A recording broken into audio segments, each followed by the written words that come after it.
Good morning. आज बेटा हम लोग जो बात करेंगे वो बात करते हैं हम लोग आज आगे प्रोसीड करते हैं नेक्स्ट क्लास में जो हमने कल डिस्कस किया था उसके बाद में कि किस तरीके से हम लोग इनकम कैलकुलेट करते हैं हॉस्पिटल हेड के अंदर। तो बात करते हैं हम लोग लेट आउट हाउस की बात करते हैं। किसका करते हैं? लेट आउट हाउस में इनकम कैसे कैलकुलेट की जाती है। तो इसका फॉर्मेट है वो फॉर्मेट आपके सामने बना रहा हूं, आप समझिएगा, सब कॉपी कर लीजिएगा। Computation of taxable income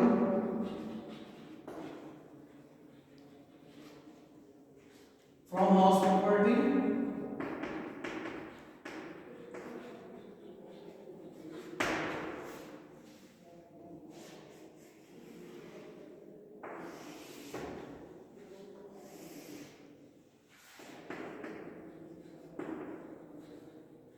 particular amount. सबसे पहले आप मेंशन करेंगे यहाँ पर municipal value of a house. Next आप लिखेंगे फेयर रेंट। देन आप कंपेयर करेंगे म्युनिसिपल वैल्यू को फेयर रेंट में कंपेयर करेंगे, जो भी दोनों से ज्यादा आएगा which ever is more,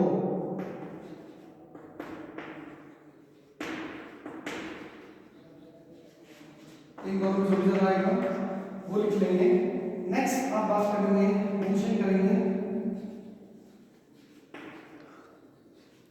standard rent. जो भी फीचर्स मोर आएगा उसमें और स्टैंडर्ड रेंट में जब हम कंपेयर करेंगे देन जो आएगा उसे लिखेंगे आप एक्सपेक्टेड रेंट। और इन दोनों से आप क्या कंपेयर कैसे करेंगे? विच एवर इज लेस, जो दोनों में कम आया हो, विच एवर इज लेस, जो कि दोनों में आया हो। तो first of all municipal value और फेयर रेंट का हमने क्या किया? कंपेयर किया, whichever is more, then standard rent और विच इज मोर हमने कंपेयर किया, तो जो आया उसको क्या लेंगे? Expected rent. नाउ अब आप कैलकुलेट करेंगे रेंट रिसीवेबल। सबसे इंपॉर्टेंट ये कैलकुलेट करना कि आपने पूरे साल भर में कितना रेंट रिसीव किया है। तो रेंट रिसीवेबल निकालने के लिए आप क्या करेंगे?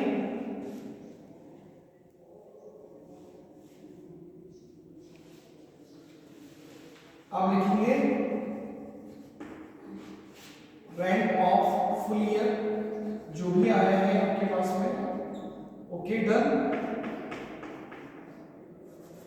चाहे आप इसे बाहर मेंशन कर सकते हैं, आप बाहर मेंशन कर लीजिएगा। इसमें से लेस लिखेंगे, आप माइनस करेंगे अनरियलाइज्ड रेंट। अनरियलाइज्ड रेंट वो रेंट होता है बेटा जो कि आपको किराएदार से प्राप्त नहीं हुआ है, उसे बोलते हैं अनरियलाइज्ड रेंट। ना वसूल हुआ किराया, जो वसूल नहीं कर पाया। Less any expenses paid by owner of the house, not a tenant। ध्यान ऑनर ने अगर कोई दुकान संपत्ति पे खर्चे किए हैं तो आप यहाँ पे क्या कर सकते हैं? डिडक्ट कर सकते हैं। ठीक है। Next less any other expenses paid by owner, आप माइनस कर लीजिएगा।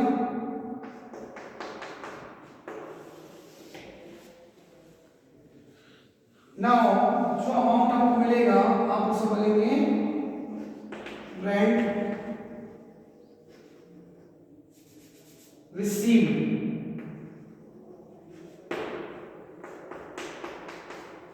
ओके। नाउ अब क्या करना है? एक्सपेक्टेड रेंट और रेंट रिसीव, इन दोनों में आप क्या करना है? कंपेयर करना है। और कंपेयर करने के बाद में जो वैल्यू आएगी उससे आप लिखेंगे GAV, इंग्लिश में लिखेंगे इसको फुल फॉर्म है ग्रॉस एनुअल वैल्यू। क्या लिखेंगे? GAV, gross annual value. Done यहां तक ग्रॉस एनुअल वैल्यू, ठीक है। नेक्स्ट आगे जो लेस होते हैं इसमें से वो लेस होता है जीएम लेस करेंगे आप म्युनिसिपल टैक्स। क्या लेस करेंगे? Municipal tax. इसमें से आप लेस कर देंगे। म्युनिसिपल टैक्स लेस करने के बाद में जो हम आपके पास आएगा वो आएगा NAV, net annual value. Net annual value में से आप लेस करेंगे, दो प्रकार की डिडक्शन मिलती है आपको under section 24 of house property act. Next क्या होता है कि आपको सेक्शन 24 इनकम टैक्स 61 सेक्शन 24 के अंदर आपको दो डिडक्शन मिल रही है लेस। पहली stated deduction, sorry standard deduction.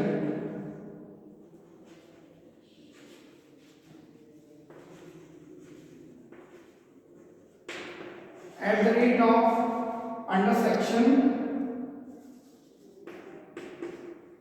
24 at the rate of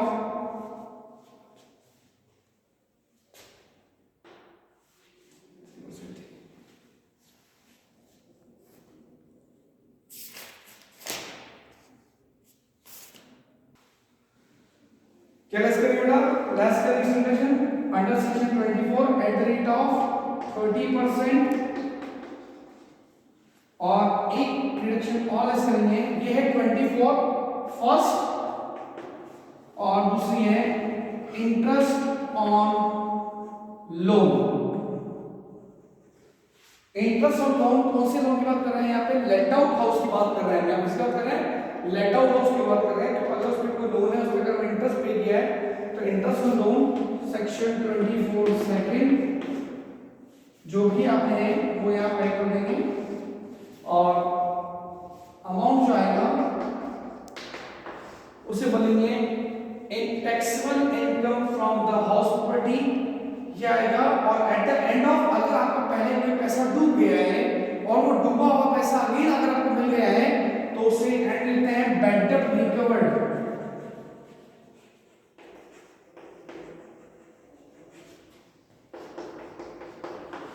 तो फाइनल अमाउंट आएगा उसे बोलेंगे income from house property, taxable income final.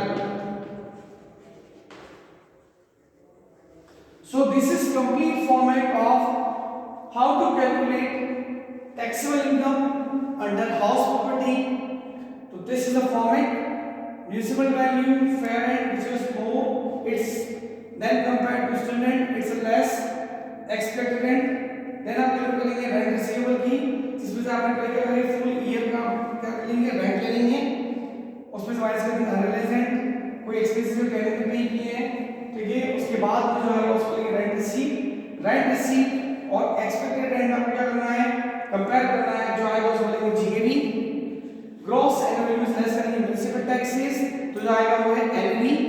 N V less करना है आपको state deduction under section 24 first 30% of NAV, 30% of किसका of NAV and less interest on loan करेंगे तो आपको जो मिलेगा वो आएगा इनकम फ्रॉम हाउस प्रॉपर्टी।